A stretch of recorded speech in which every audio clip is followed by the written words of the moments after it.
কলিতা বেছি চেনেলটিলৈ সকলোকে স্বাগতম জনাইছোঁ। বন্ধু-বান্ধৱীসকল, আজি এটা বহুত ইম্পৰ্টেণ্ট কুৱেশ্যন লৈ আহিছোঁ। এনেকুৱা ধৰণৰ কুৱেশ্যন প্ৰায় দেখা যায় আমাৰ গ্ৰেড 3 বা গ্ৰেড 4 এক্সামবিলাকত।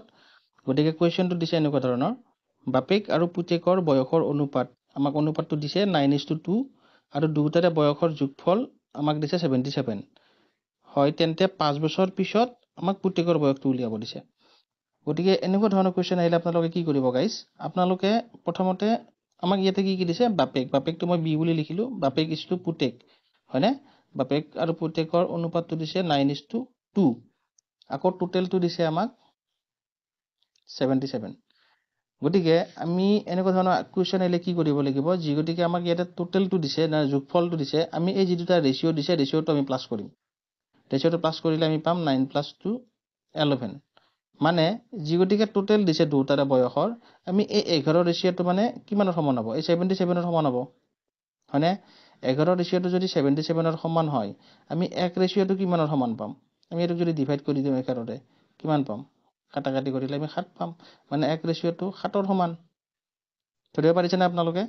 এইটো টোটেল দিছে 77 দুটাৰে, বাপেক আৰু পুতেকৰ, হয়নে? আৰু ৰেচিঅ'টো দিছে এইটো। আমি ৰেচিঅ'টো যদি প্লাছ কৰোঁ, তেতিয়াহ'লে ৰেচিঅ'টো যিমান টোটেল পাম, টোটেল ৰেচিঅ'টো পাইছোঁ 11, সেইটো আমাৰ 77ৰ সমান হ'ব। গতিকে 1 ৰেচিঅ' আমি কিমান পাম? 11 ৰেচিঅ' যদি 77 হয়, 1 ৰেচিঅ' আমি পাম 7, হয়নে? এতিয়া আমাক দিছে 9:2।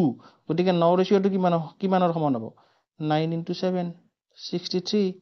আকৌ 2 ৰেচিঅ'টো কিমানৰ সমান হ'ব? 2 × 7, 8 × 14, মানে 63:14। আৰু এইটো যদি প্লাছ কৰোঁ আমি 4 × 3 = 7, 6 × 1 = 7, আমি 77টো পাম। বুজি পাইছেনে আপোনালোকে?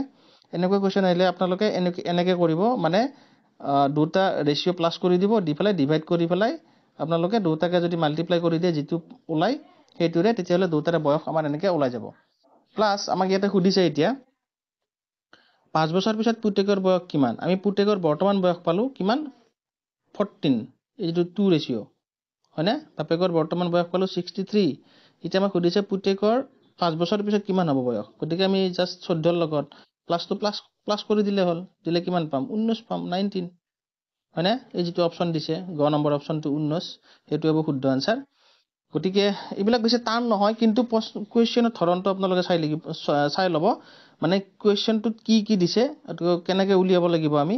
ইয়াতে আপোনাক 5 বছৰ পিছত উলিয়াব দিছে। কোনোবাটো কুৱেশ্যনত 5 বছৰ আগত দিব। আগত দিলে কি কৰিব লাগিব আমি? ইয়াতে যেনেকৈ প্লাছ কৰিছোঁ, আগত দিলে আমি বিয়োগ কৰিব লাগিব, হয়নে? গতিকে ইয়াতে বিভিন্ন ধৰণৰ কুৱেশ্যন আহে। গতিকে মই গোটেইবিলাক কুৱেশ্যনে লৈ আহিম। আজি জাষ্ট এটা কুৱেশ্যনে মই আপোনালোকক দিছোঁ। আপোনালোকে প্ৰেক্টিছ কৰিব। যদি ভিডিঅ'টো ইনফৰ্মেটিভ পাইছে, তেতিয়াহ'লে প্লিজ লাইক কৰি দিব। প্লাছ চেনেলটো ছাবস্ক্ৰাইব কৰি ৰাখিব যদি কৰা নাই। আকৌ যিটো বেল আইকন আছে, সেইটো অল কৰি ৰাখিব, যাতে মই ভিডিঅ'বিলাক দিয়াৰ লগে লগে আপোনাৰ তাতে নটিফিকেশ্যন আপুনি পাই থাকে। তো আজিলৈকে ইমানতে এৰিছোঁ। Tech care, bye bye.